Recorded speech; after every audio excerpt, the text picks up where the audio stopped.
Tonight, the cleanup in the Maritimes after Lee roared through. You're always anticipating the worst, I guess. High winds and downed trees leave thousands without power, but relief that it could have been much worse. Mike Babcock gone from the Blue Jackets before he coached a single game. Stunned if we saw Mike Babcock coach another game in the NHL. The concerns he violated players' privacy. High fly ball. Get up, Bob. Blue Jays broadcaster Buck Martinez on his long career with Toronto, his cancer diagnosis, and the support from fans. The response I got from the people in Canada and in North America in general was incredible. A revealing conversation with the voice of the Jays in the breakdown. This is The National with Ian Hannamansing.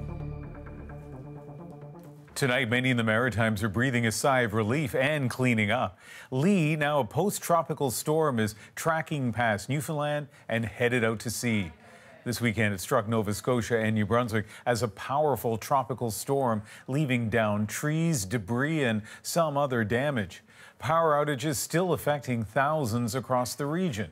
As Shayna Luck shows us, good preparation and experience helped many weather the storm. In the middle of the storm, Darren Hudson took on a tricky operation. We're going to set a line on these trees, pull them crosswind, and with enough of a strain and good felling direction, we should get it down. As an arborist, Hudson makes a living cutting down trees in southwest Nova Scotia. He took action after one of his own trees came down and cut off his power. He was one of hundreds of thousands of Nova Scotians who lost electricity during Lee. In New Brunswick, it brought down the canopy of a gas station in New Maryland and caused some local flooding. But for many Maritimers, it didn't feel like much of an emergency. Well, it's not as bad as Fiona.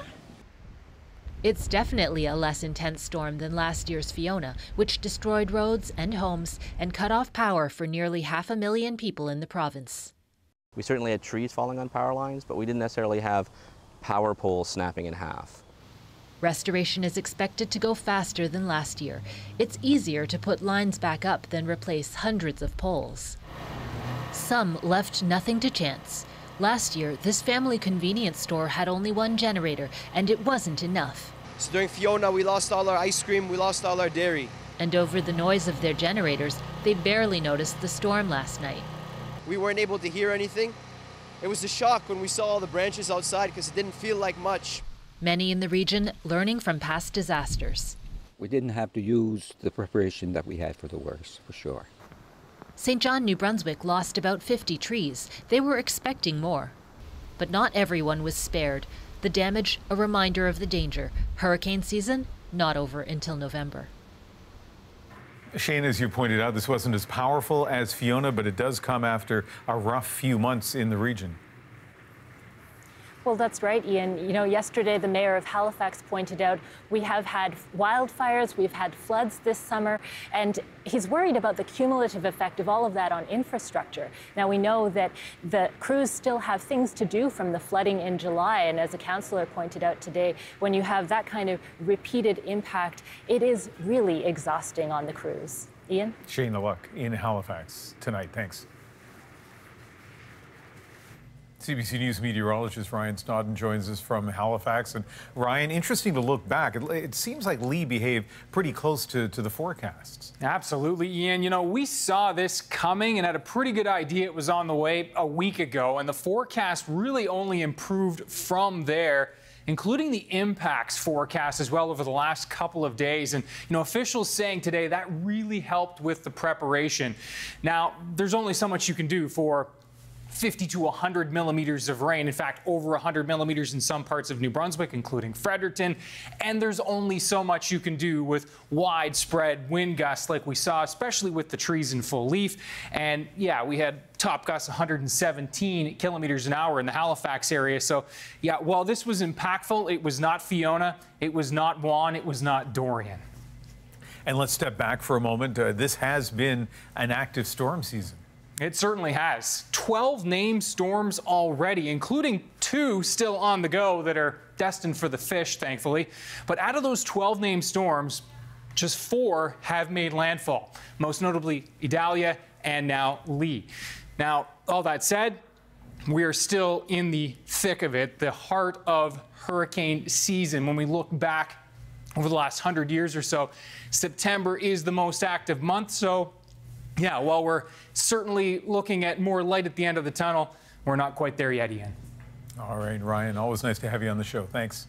Thank you. A stunning announcement tonight from a big name in hockey. Mike Babcock, a high-profile coach with a Stanley Cup ring and 2 Olympic gold medals, is out of a job just months after he was hired. He's resigning from the Columbus Blue Jackets after allegations he invaded players' privacy. Sarah Levitt now on the investigation that led him to step down. He hasn't coached a single game with the Columbus Blue Jackets, and Mike Babcock is already out as head coach. Have you heard what Babcock is up to again? All because of explosive allegations from 2 former NHLers, now podcasters. Let me see the photos in your phone. I want to know the type of person you are. Paul Bissonnette said on his popular Spitting Chicklets podcast, Babcock demanded to see his players' personal photos during one-on-one meetings. What do you do? Say no? Like, then all of a sudden you're in one with the coach. The season hasn't even started. You know what I'm saying? Babcock confirmed he did ask to see the photos, but said the accusations misrepresented the situation, that it was a way to get to know the players better. Over time, some of the younger members of the organization expressed some concern with their dealings with Mike Babcock. Late Sunday, Babcock resigned, saying in a statement, "I know it's in the best interest of the organization for me to step away at this time." The NHL Players Association says the decision to move forward with a new coach was the appropriate move. In a statement, it says our players deserve to be treated with respect in the workplace. Face-offs are so important. It's not the first time Babcock's coaching methods have been questioned. As head coach of the Toronto Maple Leafs, he made then 19-year-old Mitch Marner rank his teammates, then revealed the rankings to the players. Fired from that job, Babcock spent 4 years on the sidelines. Hired by the Blue Jackets just this summer, Babcock said he'd learned his lesson. Some have defended him, calling it old-school coaching. Others say it crosses a line. I think the younger players entering the league have a different expectation for, how they might interact with a coach, the kind of feedback they get, the way that feedback is delivered. I would be stunned if we saw Mike Babcock coach another game in the NHL. All this just 3 weeks before the puck drops on a new NHL season. Sarah Levitt, CBC News, Montreal. In Vancouver, police arrested an armed man at a Russel Peters comedy show. The 31-year-old was headed towards the stage. Peters was doing his routine at an outdoor comedy festival Friday night when security guards spotted the man carrying 2 blades get past a fence. He's charged with uttering threats, assault, and possession of a weapon for a dangerous purpose. And British comedian Russel Brand is being accused of sexual assault. The allegations were uncovered in an investigation by multiple UK news outlets. He denies the claims. Katie Simpson now with the allegations and the reaction. Russel Brand did not let the accusations of rape, sexual assault, and emotional abuse alter his schedule, going ahead with a London comedy gig shortly after the disturbing allegations surfaced. I was like, oh my God, he raped me. 4 women have come forward with claims of attacks and abuse between 2006 and 2013. He was like, you're like my little dolly. One says she was just 16 when she was sexually assaulted. Claims published in the UK by The Times, The Sunday Times, and the Channel 4 broadcaster as part of a joint investigation. CBC News has not independently verified the claims. To protect identities, actors were hired to share some of the women's stories. He pushed me up against the wall. I'm like, what are you doing?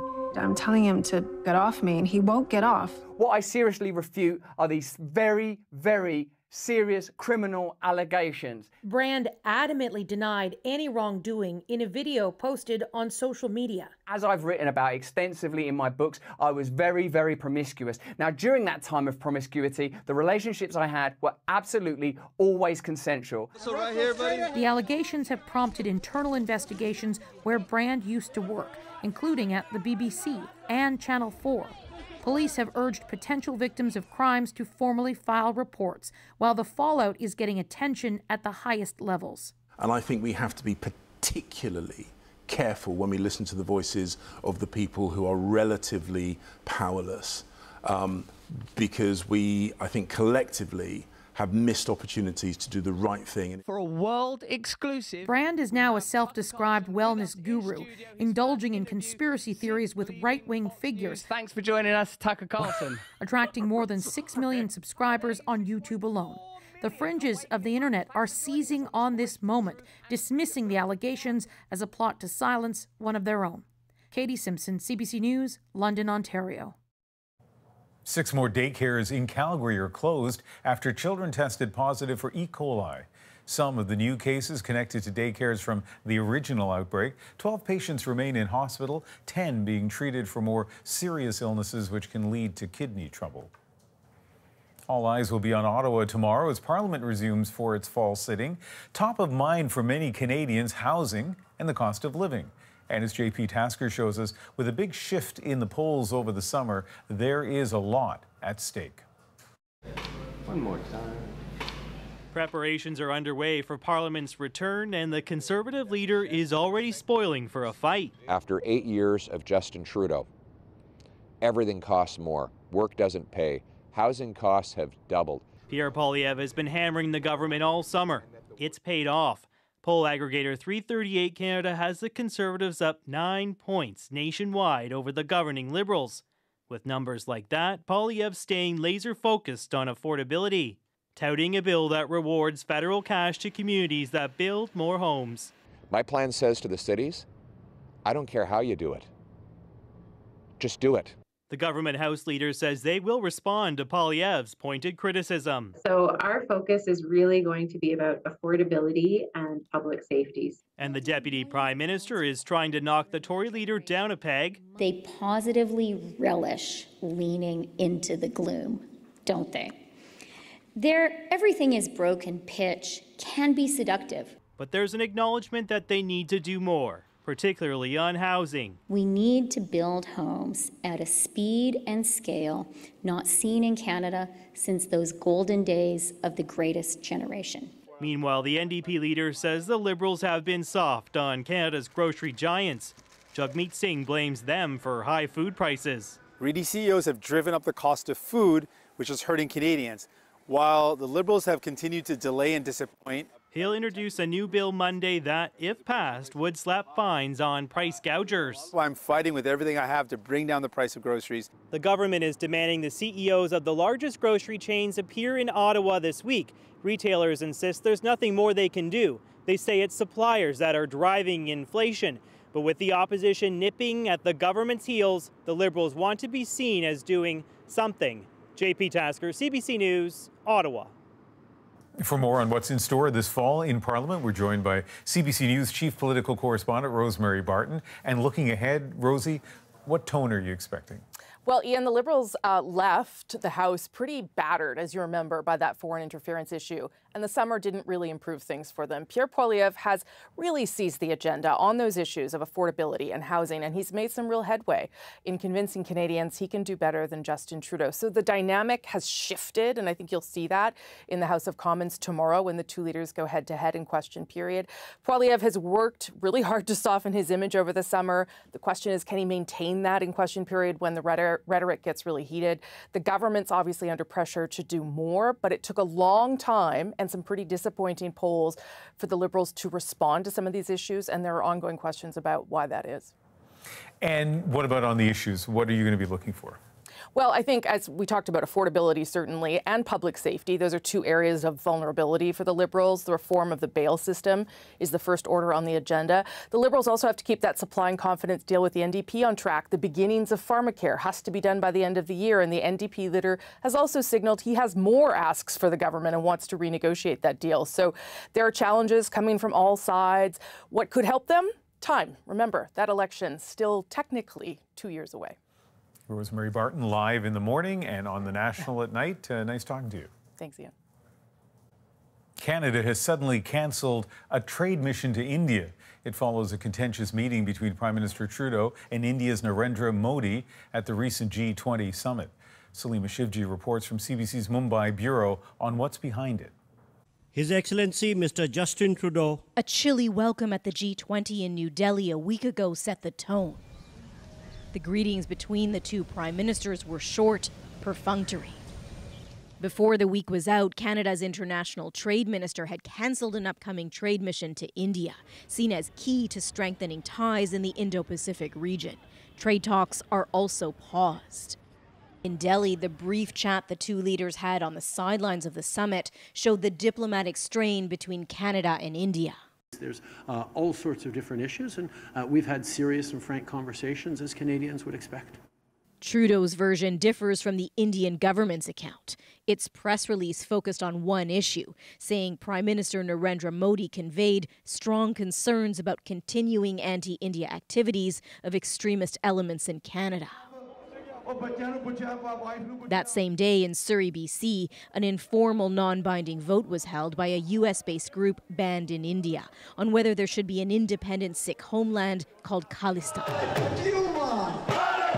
The Modi government has been vocal about calling out what it sees as Canada's complacency in dealing with the Khalistan movement, while Canadian national security officials have said India is a top source of foreign interference in Canada. This former advisor to India's Foreign Affairs Ministry says the tense relations linger from Trudeau's last visit to India in 2018. It was quite clear that he was only here for domestic political posturing. He says Indian officials want to see more sensitivity from Trudeau. In the end, if he values the Indian relationship enough, there is the expectation that he will go the extra mile to alleviate and answer genuine Indian concerns about possible violence, about possible radicalism. But a strained relationship with India threatens to leave a giant hole in Canada's Indo-Pacific strategy, with a diplomatic chill that might be hard to overcome. Salima Shivji, CBC News, Mumbai. In Ukraine, 2 ships arrived at a port near Odessa, the first to make it to the country since the collapse of that grain deal with Moscow. The ships came through a corridor established by Kyiv, defying Russian threats. They're expected to take 20,000 tons of grain, a victory for Ukraine's economy as it makes gains on the ground. The Ukrainian president congratulated soldiers for success near the bitterly contested city of Bakhmut.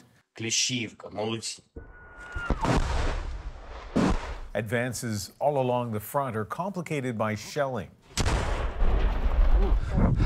turning liberated towns to rubble. China and the Philippines are at odds over a tiny island, but the consequences could be massive. The whole international rules-based order is in jeopardy. What's behind their dispute and why Canada's watching closely? Next. Accepting artificial intelligence in higher education. It's going to change the way society as a whole operates, and universities are no exception. The draws and drawbacks of AI's growing influence. Plus, a force on the field. It's going to be in time. The collision. Bradley bowls Martinez over. And in the press box. High fly ball. Get up, ball. Get up, ball. We'll break down Buck Martinez's incredible run with the Toronto Blue Jays. We're back in 2.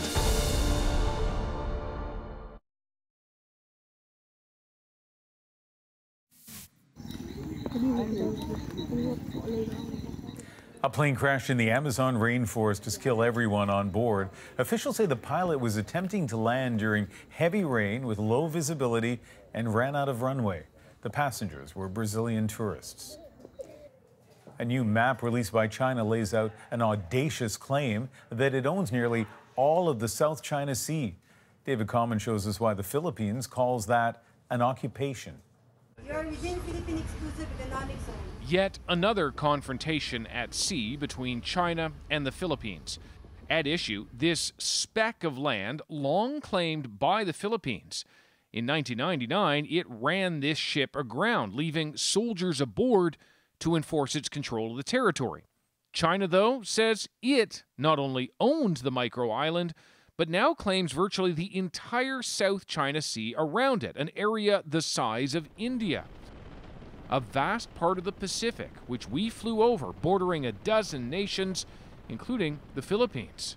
We cannot afford our territory, any encroachment of our territory any further. And what happens if that's not stopped? If that's not stopped, then the whole international rules-based order is in jeopardy. We met the Philippines Secretary of Defense as his nation reduces its dependence on China. It built infrastructure across the Philippines to grow its influence here. Now, the nation of islands is instead shifting towards the west, hosting military drills and more American troops on its soil. It's an expansionist power at this point in time. Political analyst Renato de Castro says the Philippines has no choice if China maintains such vast claims. China will have none of this. China wanted basically simple subjugation. If Chinese claims are left unchallenged, the Filipino military chief says, it would control one of the busiest corridors for shipping global trade. So Canada, what if sea lanes are blocked? Then even your supply chains are going to suffer. And China is building the means, taking what was a sandbar and lagoon and turning it into a military base with an airport in the middle of the South China Sea, ignoring an international tribunal which rejected China's claim. China has increasingly been ignoring the world's rules, whether detaining Canadian citizens or making a grab for land and waterways owned by its neighbors. And if you are one of those nearby nations, like the Philippines, the trend is ever more worrying. David Common, CBC News, Manila. Artificial intelligence is entering more classrooms, leading to both optimism and calls for caution. There are ways, which are legitimate ways to use this technology, and there are ways they should avoid. The push to teach instructors to teach with AI. The voice of the Blue Jays opens up about his fight against cancer. The doctor told me, he said, "You'll probably miss the rest of the season with this treatment." I said, "No, I won't." How the support of his fans Back in the broadcast booth, Buck Martinez helped him get by. It's incredible. And trans teens fight for health care in rural Alberta. We just wanted a referral to a gender clinic. He refused to do that for us.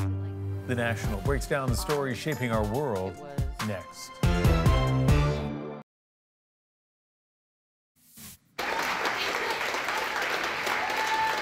And that's a wrap for the Toronto International Film Festival. Organizers held 11 days of in-person screenings and celebrations. And this afternoon, they announced the award winners. Court Jefferson's satire film, American Fiction, won the People's Choice category.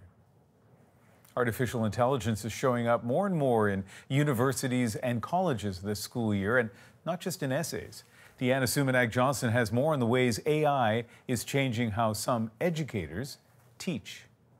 At this lab, students are using artificial intelligence to make their ideas into reality, like a robot to help with search and rescue missions, and AI algorithms that can help detect forest fires before they spread. You can, for example, from cameras, detect when the fire starts, because when you detect it early, you can fight efficiently against the forest fire. But computer science and engineering classes are not the only places you'll see AI used for educational purposes. It's a creative tool to support the overall creative process. At the University of British Columbia, they're using ChatGPT, a tool that takes prompts and generates a text response to start the creative process in making art and film. It comes up with a skeleton script, which is then tweaked by aspiring writers and actors. Then AI can again help turn actors' movements into motion capture or animation. It will never give you something you'll be 100% satisfied with. And that's where the human comes into the equation. We are there to prompt, to see what it can help us to generate, to throw that away, to start over. You know, the conversation would then be... What these professors told us is AI is here to stay. It's futile to fight it. It's going to change the way society as a whole operates, and universities are no exception. But teaching students how to use it ethically is a huge part of the job. We need to educate our society, our students, our professors, that there are ways which are legitimate ways to use this technology, and there are ways they should avoid using the technology. They want their students to be aware of biases and prejudiced views that ChatGPT can at times spew out. They also acknowledge that the very use of AI on campus is still a deeply divisive topic. Some faculty members feel it takes the place of critical thought, research, and creativity that students ought to get at university. Deanna Sumanak-Johnson, CBC News, Toronto. This is the point in the show when we break down the news shaping our world. Transgender teens face delays and even barriers in their quest for health care. But first. Longtime voice of the Jays, Buck Martinez, still at the top of his game. And the Blue Jays looking to sweep the Red Sox. Martinez first gained fans as a player. They showed their support through his battle with cancer. You know, we all think we're 10 foot tall and bulletproof. All in all, a half-century of stories.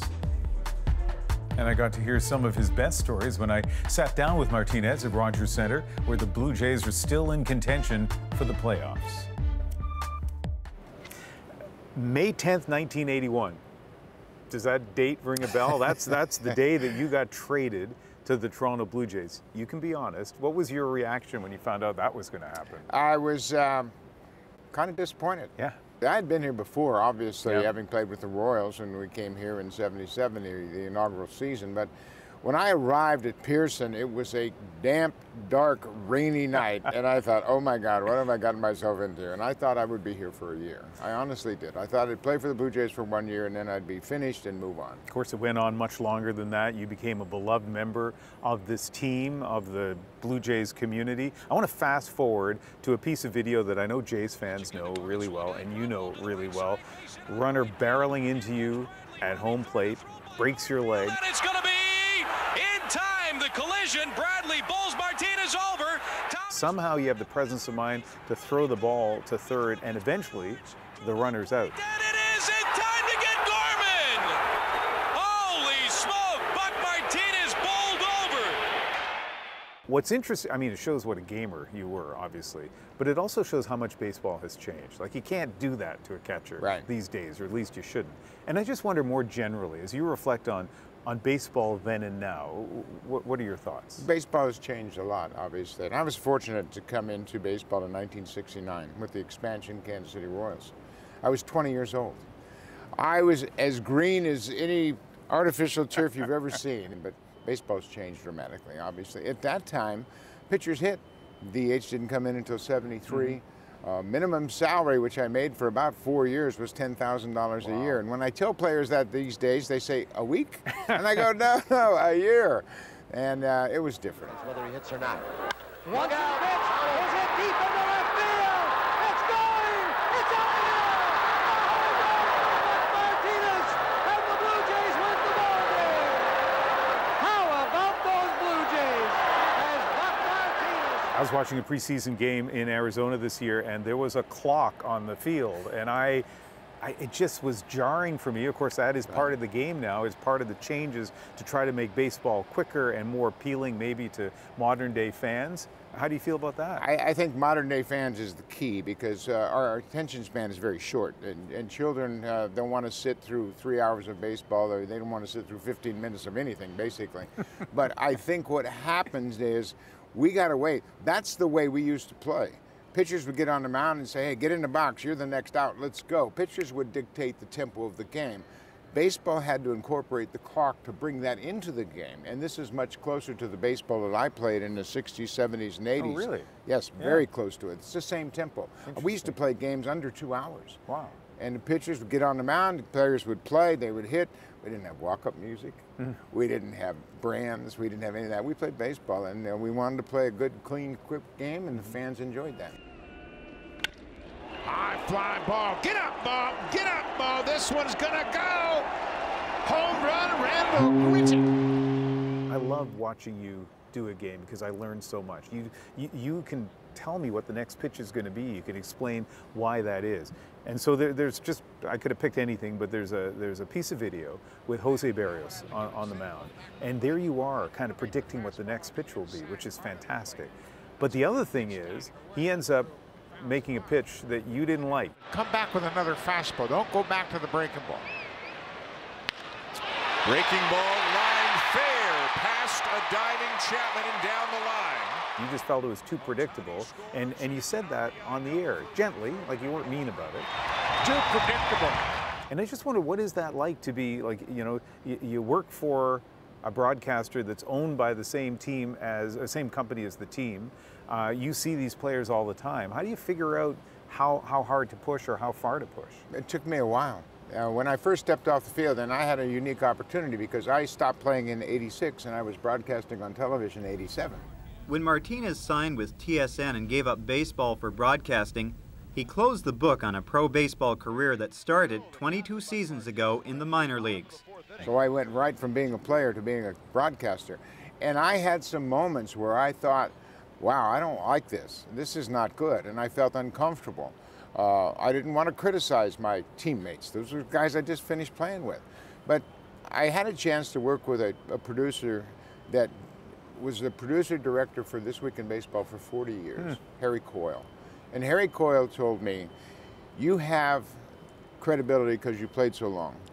And as long as you're not questioning their integrity or talking about their morality or something like that, baseball is fair game for you because you've done it. And that really helped me a lot. My job is to relate the game to the audience. That's what my job is. I saw a little excerpt from John Gibbons' podcast where he said when he was the manager of the Jays, he used you as a sounding board sometimes because he respected your baseball knowledge so much. That's kind of cool. Does that still happen where manager sort of says to you, hey, like, how do you think things are looking out there? Yes, it does still happen. And I'm proud of that. Yeah. They know that they can trust me. They know that I'm not going to jeopardize any of their relationships with players. And they can give me some background that's going to help me as a broadcaster. But they also ask me my opinion about, you know, I've been in the game over 50 years. So a year and a half ago, we learned that you had cancer. I think you know this, right across the country, people were really moved by that. In Vancouver, I was getting, you know, I have no connection to you, obviously, directly, but people were sending me text messages saying, have you heard the news? Like, a lot of us were saddened by that. How was it for you, those months of being away and treatment?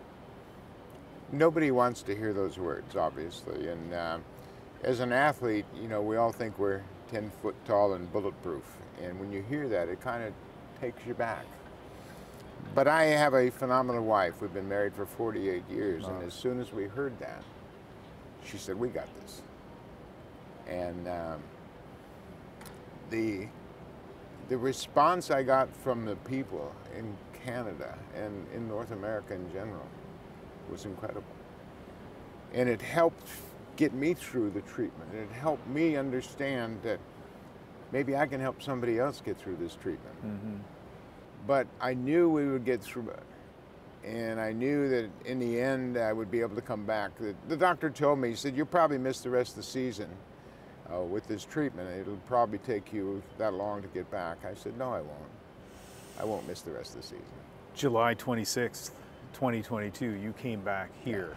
Back in the broadcast booth, Buck Martinez.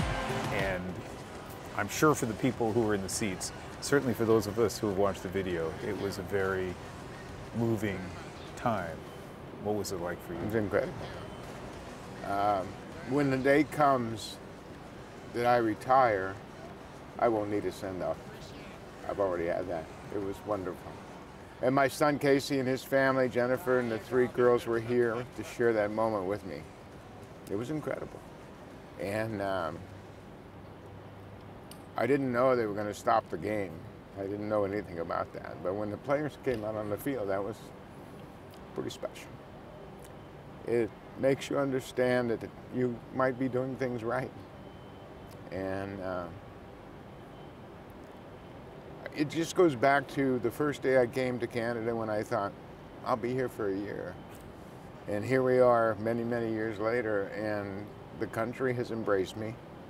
They have allowed me to bring the baseball game into their homes.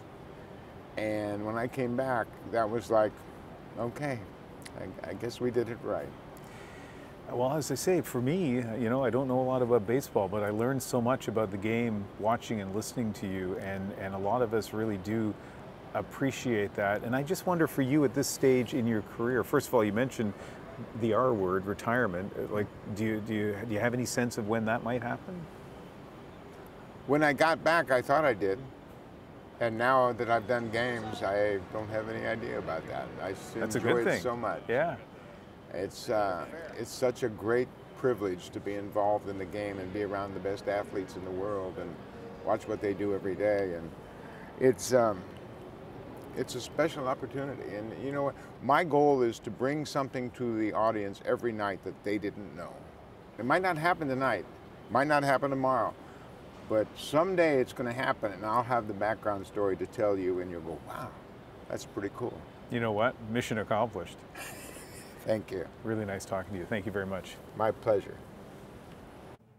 Something I just noticed watching that interview now, he didn't know what the questions were going to be. Every answer just has this beautiful arc. It's a well-crafted answer, and listening to it just sounds, it's just like listening to a summer baseball game. Really nice. An Alberta trans teen speaks out about the struggle to get appropriate care.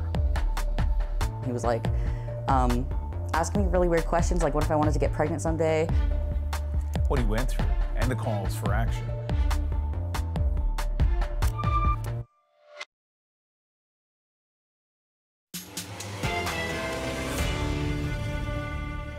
A trans teen desperate for health care is denied a simple referral to a clinic. He refused to do that for us. That sort of story not uncommon. It's really fear and lack of knowledge. Yes, perseverance can pay off. It feels really good. But for many, still a waiting game. Paige Parsons breaks down one person's journey to show you the roadblocks to care in different parts of Canada. What was it like going to school here? It was pretty rough. It wasn't very easy. I was kind of like an outcast. Being a transgender kid or teen living anywhere in Canada comes with challenges. But for people in rural areas or small towns like this, it can be especially tough, encountering attitudes that challenge their very existence. We're allowing them to be chemically castrated and sterilized. This is more than a teaspoon of poop in the cooking batch. MLA Jennifer Johnson later apologized for that comment made before she was elected. But encountering homophobic and transphobic attitudes isn't unusual. That's why we're in Ponoka in central Alberta, finding out what it's like to be a trans teen fighting for acceptance, especially when you need health care. I came out to a select few people and immediately it was like something clicked. Crow Hayden Kay was 16 when he told his close friends and family that he was transgender. His family was supportive, especially his mom. She booked him an appointment with their family doctor to ask for a referral to a gender clinic in Edmonton, about 100 kilometers north of Ponoka. But the call with the doctor didn't go well. He was like, asking me really weird questions, like what if I wanted to get pregnant someday? What if I had a husband someday? I think he asked me what if you want to keep your boobs?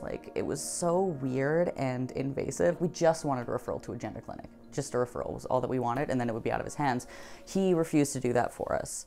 Trans youth say gender-affirming healthcare can be life-saving, but depending on where you live in Canada, it's hard to get, and the wait can be years long. But there are healthcare providers across the country providing this kind of care. They want to make it easier for kids and teens to get it. So affirming care is sort of a bigger term, but it really means, meeting the kid where they are. That's what endocrinologist Dr. Daniel Metzger wants to do. Metzger co-authored a new position statement by the Canadian Pediatric Society, endorsing affirming care for transgender and gender-diverse kids and teens. They have no legal support, but they also have no medical support in some places, or if they had medical support, it's been taken away. So, the unfortunate fact is that the suicide rate amongst trans youth is the highest of all. That goes down very rapidly once a child just talks to one grown-up in charge and says, yeah, we believe you, let's help you out. Metzger says many kids and teens are only interested in social transition, changing their appearance or their name. Surgery isn't common for adolescents, and certain types are reserved for adults. Hormone replacement therapy can be an option for some youth. Before getting a prescription, they need to be assessed by a mental health care provider and then are often referred to a specialist like Metzger. That process can take years. Delay can mean going through puberty in a gender that you don't identify with, causing significant distress and a need for more intensive medical treatments later in life. Any family doctor can do gender-affirming care, and I think that's the important thing to take home. What is lacking, however, is the training for family physicians and even specialists. So it's really fear and lack of knowledge. Fear of the unknown, fear of not being taught, fear of doing something wrong. Supporting and at his gender clinic in Edmonton, Dr. James Makokis sees patients not only from all over Alberta, but from other provinces. Makokis both counsels and diagnoses patients with gender dysphoria and may prescribe hormones. We have a long waiting list of people who are wanting to access care, with few clinicians who are willing to take over the care once the patient is started on hormones. Makokis started an informal training program, inviting other physicians to shadow him to learn how to do gender-affirming care themselves. And that's the hope, is that we have family doctors willing to take over the care and in fact start and initiate treatment within their own practices. Transgender and non-binary identity issues are becoming increasingly politicized, and misinformation about gender-affirming care is rampant. It is very alarming. The climate is changing. We've gone from being tolerant to one now that is shifting more towards violent rhetoric. Kennedy says there are serious access issues when it comes to gender-affirming healthcare, especially in rural communities. The reality is that politicians need to start looking at the serious consequences of what it means to not provide the care that people need. Back in Ponoka, a pediatrician Crow Hayden-Kay saw for a different health issue diagnosed him with gender dysphoria and referred him to a gender clinic. It took longer than he hoped, but he started taking testosterone shortly before his 18th birthday. It's literally been life-changing. It feels so much better, even with all the weird second puberty stuff. Things are changing for me. It feels really good. And I'm so much happier than I was in high school. Hayden-Kay is planning to leave Ponoka. He hopes to move to Calgary and attend art school. I do hope that this place can become more accepting and safer for queer folk who live here. And Paige Parsons joins us from Edmonton. Paige, we have seen political parties at the provincial and federal level wade into gender identity and gender-affirming healthcare issues. What did you learn about how the politics of all of this is affecting young people? Ian, the teens and families I spoke with want what we all want. They want to feel safe and they want to be respected. And they hope that politicians debating identity or what medical care should be allowed will treat them as real people and understand just how critical or even life-saving gender-affirming healthcare can be. All right, Paige, thank you. An unwanted guest that forced a wedding party to improvise. All of a sudden it was like pivot, pivot, pivot, and everyone really came together. The journey towards tying the knot in a fish plant? That's next in our moment.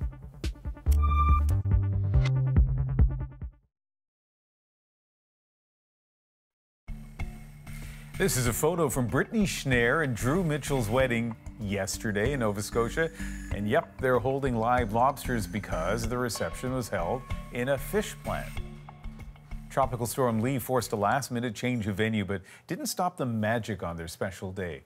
What may just be the most maritime marriage in history is our moment. To have a fisherman marry a sailor in a fish plant in Blandford, Nova Scotia During a hurricane is one of the most iconic things you could ever do. We were supposed to get married in a beautiful tent on my father's home, and that was not looking like a viable option. And my dad pitched the idea of using his fish plant. They have backup generators, so you wouldn't even know there's a hurricane. And instantly I was like, that's it. It just felt right. It felt so right. And all of a sudden it was pivot, pivot, pivot. We decided to outfit this whole large room with concrete floors and white walls into a stunning indoor wedding. It's a huge, huge facility, and those tanks are filled with lobsters, and the guests were loving that. One guest wandered off and got themselves stuck in the freezer, so that was really funny. Most people have never even seen a fish plant, so to be able to open the curtain and all of a sudden you're in an active fish plant in Nova Scotia. It was iconic. Also, they are the coolest couple ever. Haven't you been to a wedding where even the slightest, like a moment of clouds has everybody panicking? It looks like they're ready for anything. Thank you for being with us. You can watch us anytime, anywhere on the free CBC News app and subscribe to the National's YouTube channel. I'm Ian Hannamansing in Vancouver. Take care.